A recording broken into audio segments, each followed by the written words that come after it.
Hello అండి. ఇందాక పిల్లల్ని స్కూల్ నుంచి తీసుకురావడానికి వెళ్తుంటే నాకైతే స్ట్రాబెర్రీస్ కనిపించాయి. సీజనల్ ఫ్రూట్స్ కదా! కంపల్సరీ తీసుకుంటాను. అందులో మా పిల్లలకైతే చాలా ఇష్టం. అమ్మ స్ట్రాబెర్రీస్ తీసుకురా, స్ట్రాబెర్రీస్ తీసుకురా అంటున్నారు. సడన్‌గా కనిపించాయి. నాకైతే మంచిగా అనిపించింది. మీలో ఎంతమందికి స్ట్రాబెర్రీస్ అంటే ఇష్టమో నాకు కామెంట్ చేసేయండి. స్ట్రాబెర్రీస్ తింటారా? లేకపోతే వాటితో మిల్క్ షేక్స్ చేస్తారా కూడా నాకు చెప్పండి. మా పిల్లలైతే ఊరికేనే తినేస్తారు. వాళ్ళకి షేకులు, కేకులు అంటే అస్సలు నచ్చవు.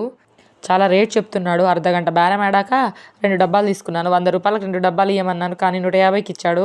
చాలా ఎక్కువ పెట్టేసానేమో అనిపించింది. నిజమే కాదో చెప్పండి నాకు. ఇక పిల్లలు అడిగారు కదా! సరేలే రేట్ ఎక్కువైనా అని కొనేసాను. రోజు రోజుకు అన్ని రేటు పెరిగిపోతున్నాయి. అదేంటో అయినా బాగున్నాయి. క్వాంటిటీ ఎక్కువ వచ్చింది. ఫ్రెష్గా కూడా ఉన్నాయి. అందుకే తీసుకున్నాను. మీరు మాత్రం వీడియోని లైక్ చేయడం మాత్రం మర్చిపోయిరా. బాగున్నాయా స్ట్రాబెర్రీస్? బాలేవా?